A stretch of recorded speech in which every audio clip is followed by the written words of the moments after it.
Hi, boys and girls. It's Mrs. Appleblatt. So excited to be reading to you today. I will be reading chapters 10 through 13. So here we go. Chapter 10, page 53, and the title is Joe. Please don't call on me. Please don't call on me. Please don't call on me, I think. But I can feel Mrs. Beam's head turning my way. I groan. I have a feeling I know where this is heading. I sure hope Miss Frost remembered to tell Mrs. Bean about my APD. Nobody knew anything was wrong with me until I started school. The first week of kindergarten, I spent most of my time hiding in the coat closet with my hands over my ears. My teacher, Ms. Kane, thought I was homesick, but that wasn't it at all. I didn't want to go home. I just couldn't handle the noise. It turns out I have something called APD, which stands for Auditory Processing Disorder, and means I have trouble listening. I'm not deaf. I can hear just fine. In fact, in a way, the problem is that my hearing is too good, which is why I go to Miss Frost. She gives me exercises to help my ears and my brain agree about what to listen to and what to tune out. She also has M&Ms in her office, peanut ones, and she lets me eat as many as I want. Miss Frost understands what's going on. Hi everyone, I'm Miss Chabora and I am the mystery reader for today. Or technically speaking, I'm the mystery reader inside the mystery reader today. So we're going to pick up on page 54. Miss Frost understands what's going on, but pretty much nobody else does. They don't understand how hard it is for me to follow directions when the electric pencil sharpener is going, or the door keeps slamming, or I'm worrying about whether someone is about to sneak up behind me and do something mean. They also don't understand how much I hate to be put on the spot, like when a teacher calls on me. As Mrs. Beam turns my way, I slide down in my seat. Even if she knows about my APD, it doesn't mean I'm safe. Sometimes teachers think they're doing you a favor by treating you like you're no different from anyone else. The thing is, I am different. I slide down even farther in my seat, as low as I can go without falling out. All I care about is not getting called on. It's not that I can't do math. Actually, I'm pretty good at it. But standing up in front of the class makes me nervous. And when I get nervous, I forget what I'm doing and make mistakes. It turns out today is my lucky day, though, because the new kid shoots his hand straight up in the air like an arrow. He's wearing another white polo shirt, buttoned all the way up. Even the sleeves have been ironed flat. They're stiff and stick out funny, like little wings. His desk is covered with a bunch of junk, including some shiny new mechanical pencils, which Dylan keeps eyeballing with a klepto gleam. Mrs. Beam looks right at me. At least I think she's looking at me. But then she calls on the new kid instead. That was close. Chapter 11, Ravi. Ravi, asks Mrs. Beam, would you like to come up to the board? This is it, the moment I've been waiting for. Yes, ma'am. Mrs. Beam, I say quickly, correcting myself. In my hurry to get up, my knee bangs against my desk, and all my school supplies fall to the floor. I don't want to miss my chance to show off my math skills, so I quickly bend down to pick up my things. My glasses start to slip down my nose, but before I can push them up, something hard hits my forehead. It's Joe Sylvester's head. Why has he done this? Bumped me with his rock-hard head. Can't he see I'm trying to collect my stuff? I rub my forehead as he rubs his. His giant foot is stepping on my name card. Bigfoot, I mutter under my breath. Dylan hears me and laughs. That's rich, he says. Bigfoot just sits there like a lump, but Dylan gets right down on the floor beside me and helps pick up the rest of my things. I thank him for his help, then take a deep breath and straighten my back. I am not going to allow anything to spoil this moment. This is my time to shine. I march up to the front of the class, take the blue marker from Mrs. Beam's hand, and face the whiteboard. I look at the first problem, 23 times 13. I close my eyes and the answer comes to me in a flash. 299. but I am not going to blurt it out and take a bow. I'm going to show Mrs. Beam something she has never seen before. What you are about to witness is pure magic, a secret handed down from ancient times, I say with confidence. There is complete silence in the classroom. I think Mrs. Beam's jaw has just dropped. Take your time, I warn myself. I write the two numbers, one below the other, in blue marker. Then, with a red marker, I draw an arrow connecting the last digits of both the numbers. 3 times 3 is 9, I say aloud, writing 9 in the ones place with the blue marker. Then I pick up a green marker and draw 2 arrows like a cross. 2 times 3 plus 3 times 1 is 9. I use blue again to write 9 in the tens place. I look at the class. No one is moving. My plan is working perfectly. I draw an orange arrow connecting the tens digits of both the numbers and then pick up the blue marker again to write 2 in the hundreds place. The answer is 299, I proclaim, underlining the answer 3 times in purple, then replacing the cap on the marker with a satisfying click. Everyone is staring shell-shocked at the board, amazed by what I have just done. Dylan Somreen grins and winks at me. I think he's impressed. If this performance has not impressed Mrs. Beam as well, nothing will. Ravi, she says very slowly, looking at all the arrows on the board. Your answer is correct and your method is very colorful, but, what can she mean, but?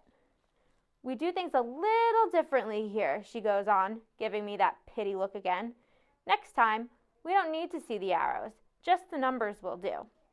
The purple marker slips from my hand, falling to the floor. First, my manners are too Indian for her, and now my math? What will the next humiliation be? I wonder as I walk back to my desk. As if in answer to my question, I suddenly feel my feet go out from under me. I have tripped over something, and when I fall, my glasses go skidding across the floor. What's the matter with you, Pud? Dylan calls out. Why did you trip the new kid like that? What have I done to deserve this? I haven't said a word to Bigfoot, or Joe, or Pudding, or whatever his name is. First, he bumps my head, and now he trips me with his giant foot. Oh my goodness, are you hurt, Ravi? Mrs. Beam asks, rushing over to where I'm lying on the floor. I want to, 1, show Joe Sylvester what I think of him and his giant foot. 2, tell Mrs. Beam the only thing that is hurting is my pride. 3, shout at the top of my voice, my name is not Ravi. But here is what I do instead. 1, bite my tongue. 2, pick myself up. 3, go and get my glasses. Appa's advice has gotten me nowhere. I am right back where I started. The only difference is that now, thanks to Bigfoot, I have a bump on my forehead and a huge shoe print on my name card. Chapter 12. Joe. When Mrs. Beam calls on the new kid to come up to the board to do the first problem, he jumps out of his seat like a jack-in-the-box on a spring. His glasses slide down his nose, and all the stuff on his desk goes flying, including his name card, which lands on the floor beside my desk. R-A-V-I. Mrs. Beam has been calling him Ravi, but when he introduced himself earlier, I'm pretty sure he said his name was Ravi, with the accent on the second syllable. As I reach down to pick up the card, he reaches for it at the same time, and we bump heads. Ouch!